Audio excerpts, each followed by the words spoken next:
who's going to play quarterback for Penn State, because we don't know that. Now, James Franklin got asked about that on Monday, and this was his answer, which I thought was somewhat telling. Yeah, I think he's played enough football for us that timeline will go all the way up to the game, really. I do think from a practice perspective, we're going to have to, no matter where we're at on Tuesday, we're going to have to get both of those guys reps, Tuesday and Wednesday. But it's too early to tell at this point. But he's played enough football that I think that decision will go all the way up to game time.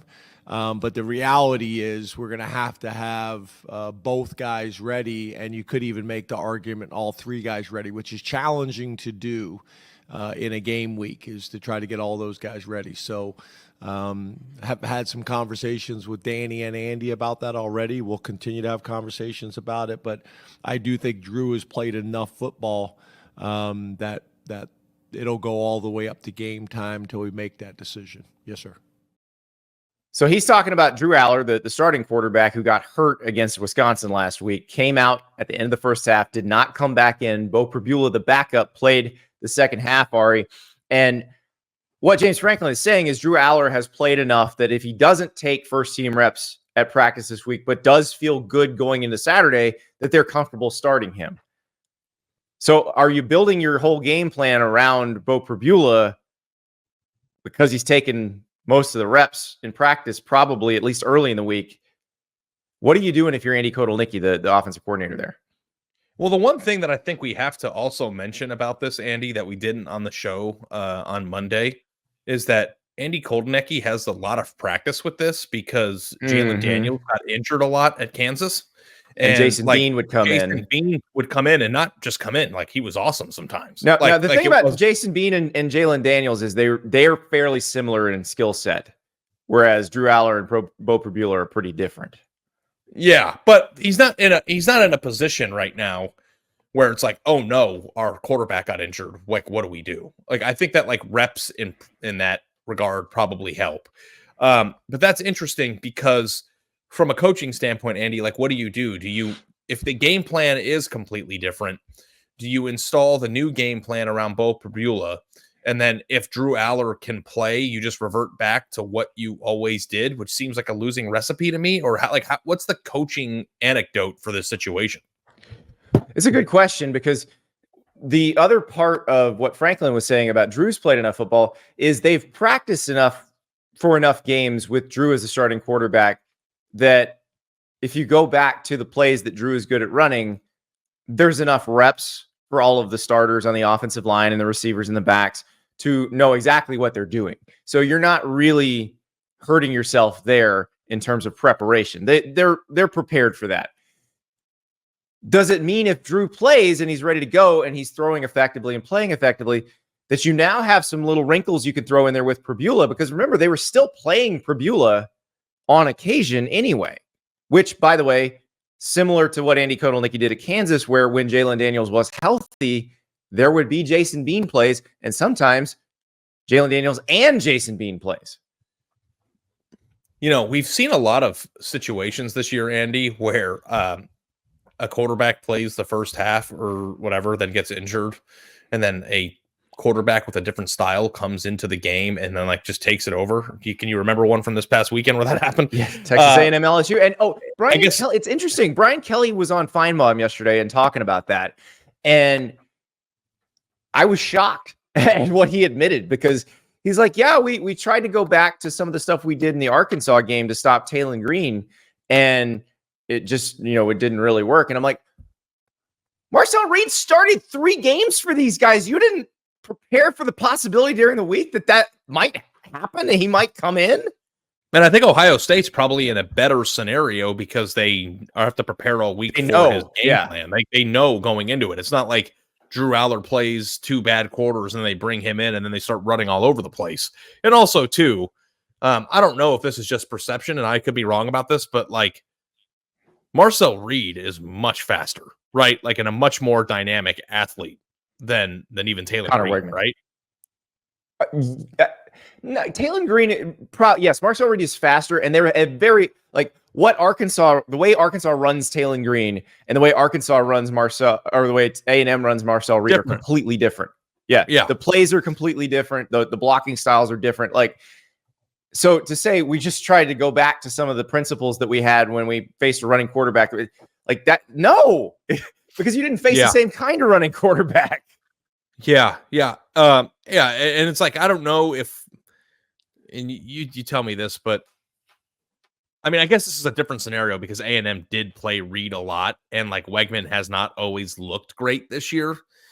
I mean, Reed started 3 games. You have to, like, I'm sure Shane Beamer this week, even though we're assuming Reed's going to start, I'm sure Shane Beamer and company at South Carolina are preparing in case they see Connor Wegman, because you have to, because they both started the same number of games. Yeah. Download that PrizePicks app. Use the code Staples. Play $5. Get $50 instantly. There's a game tonight. You've got the Texas State Bobcats against Louisiana Raging Cajuns. Huge game in the Sun Belt. Maybe you want to look at Jordan McLeod. His square is 254.5 passing yards. Do you think he'll throw for more or less than that? He has thrown for more than that in 3 of his last 5 games. Against ODU, he only threw for 173. Will he light it up against what might be the best team in the Sun Belt, the Louisiana Raging Cajuns?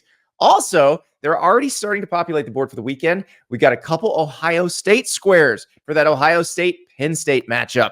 Will Howard, 224.5 passing yards. He has eclipsed that in 3 of his past 5 games. Did not do it against Nebraska. Came in just below against Nebraska. But will he throw for more than that? Also, Jeremiah Smith. What is Jeremiah Smith going to do in this game? 67.5 receiving yards. He has eclipsed that 5 of the past 5 games. But this is probably the best defense they will have played. So what's going to happen? Download the PrizePicks app, play $5, get $50 instantly. You start looking at the board for this weekend right now. Yeah. No, I'm with you. It's like you can't get caught with your pants down in a game that is going to maybe decide the SEC championship game berth. So, I'm with you on that. So, but Jim Knowles is going to be preparing for both. Like, now they know. What I am curious about is, obviously they've seen Pribula in the small doses. They saw him running the offense for a half, which I think gives you a good picture of what he can do. But this gives Andy Kotelnicki the opportunity to go in the lab for a few days and really come up with something. And I think that's something James Franklin also addressed, which I find fascinating. I think as a defense, it's difficult because I think when you're preparing for Drew, and Beau will have his few plays that we sprinkle in there per quarter. That's difficult, but when the kind of the game plan flips, right, and Beau's in there, it changes it dramatically, I think, for the defense, and that is difficult. Most people aren't built like that, right? Your quarterbacks are all similar type guys, and ours are very different in a lot of ways. I don't think we're in a situation where the offense totally changes, but what's nice about us, and it was a big reason in bringing Andy here, is we do enough things and we have enough diversity within our playbook that we are able to focus on the strengths of the players that are in there. And that's all I really did on Saturday, was just remind Andy of that, because this was a little bit of a problem in the past in practice and in games, that you really should strategically call the game differently now with Beau in the game, and just reminding Andy of that. Let's call this game playing to Beau's strengths. So that video, by the way, courtesy of our friends at Blue White Illustrated, that's on On3's Penn State site, which great coverage of the Nittany Lions, by the way, from Sean Fitz and Greg Krickel, Thomas Frank Carr. So that's a message to Jim Knowles. That wasn't a message to Andy Kotelnicki in the office. That's a message to Jim Knowles, like, hey, please spend all week practicing God knows what, because we're going to, even if we're not going to do anything different, we're going to make you think we are.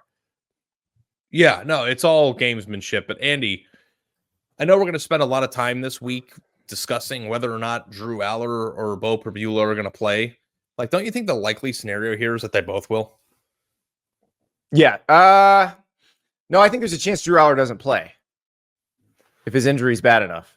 Yeah, I mean, for sure. Like, if he can't go, but I'm saying if he can go, I still think Beau will play. You're going to see Beau Pribula because you would have seen him anyway.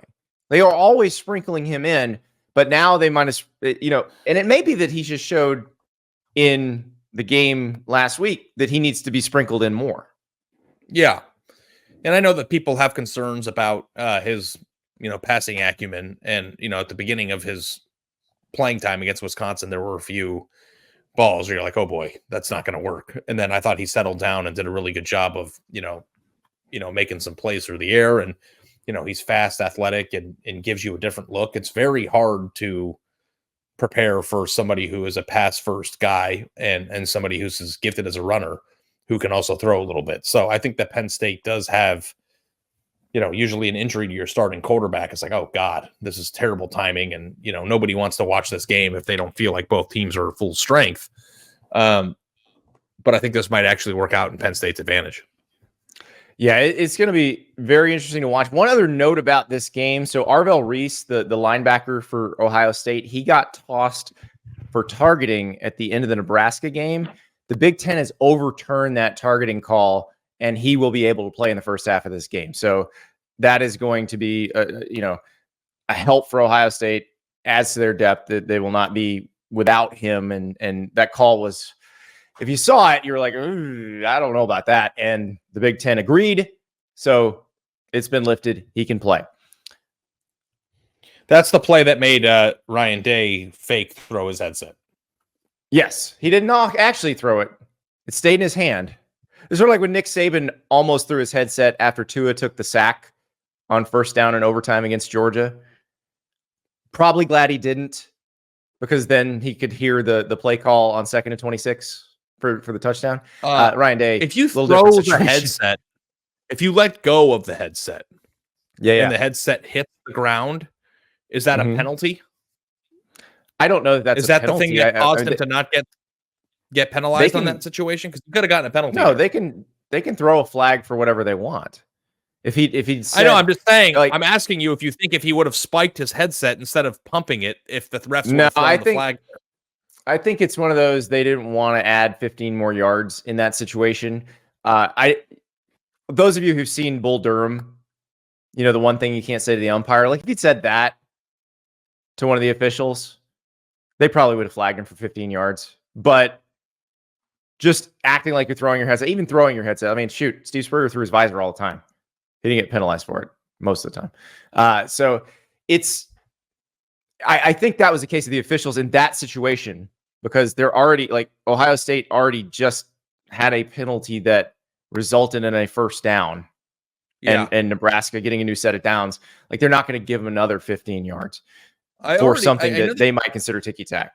It was a sideline. They ended up giving him a sideline warning instead of calling an unsportsmanlike conduct on him.